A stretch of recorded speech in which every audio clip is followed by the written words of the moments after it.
Les producteurs de Vallon de Haute-Bretagne Communauté vous parlent. Et on va maintenant retrouver Mylène du côté de la ferme d'Annassoise. C'est à Val d'Anast, mais anciennement Mort de Bretagne. Et cette fois-ci, on vous propose de goûter peut-être parmi les meilleurs yaourts du territoire. Et effectivement, nous, donc on est une ferme située à Mort de Bretagne. On est 10 à travailler sur la ferme. On transforme la totalité de notre lait en yaourt, crème, riz au lait, fromage blanc et aussi grec. On est les seuls à faire du grec en Bretagne. Et donc l'idée, c'est de se présenter localement puisqu'on diffuse localement nos produits. Et voilà, de se faire connaître au mieux. On travaille aussi avec les magasins et aussi avec les cantines, les écoles. Alors c'est vrai que pour ce qui est des magasins, là, on vous trouve un peu partout, notamment dans la grande distribution. Vous voulez nous faire un petit tour des points de vente pour celles et ceux qui seraient intéressés ? Alors on diffuse nos produits, que ce soit dans les petits et grands commerces, on va dire, allez, à 60 km autour de la ferme. On essaye d'être cohérent en fait dans notre logique de travailler localement. Qu'est-ce que vous faites différemment de ce que peuvent faire les gros industriels en matière de yaourt, histoire de se rendre compte de ce qui donne ce goût à vos yaourts ? Alors, on travaille notre lait avec nos vaches. On a 3 races de vaches, la Jersiaise, la Prime Holstein et la Montbéliarde. On essaye de faire un lait de qualité, un lait riche.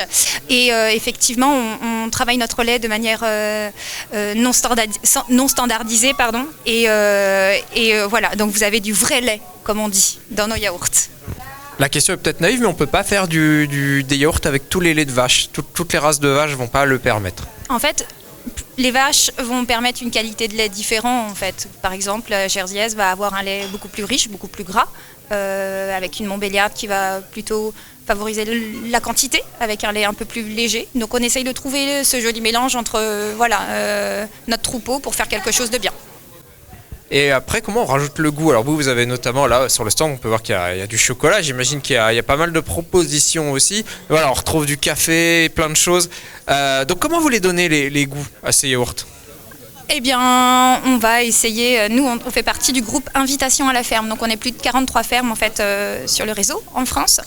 Et voilà, ce qui nous permet de mutualiser en fait tous ces ingrédients pour être cohérent. Et effectivement, on va pouvoir ajouter de l'arôme naturel au maximum dans nos produits. Et voilà, un peu l'idée.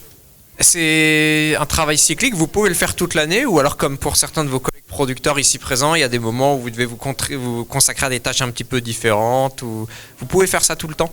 Oui, on peut faire ça tout le temps. Toute l'année, on fait des yaourts. Il n'y a pas de vacances à la ferme.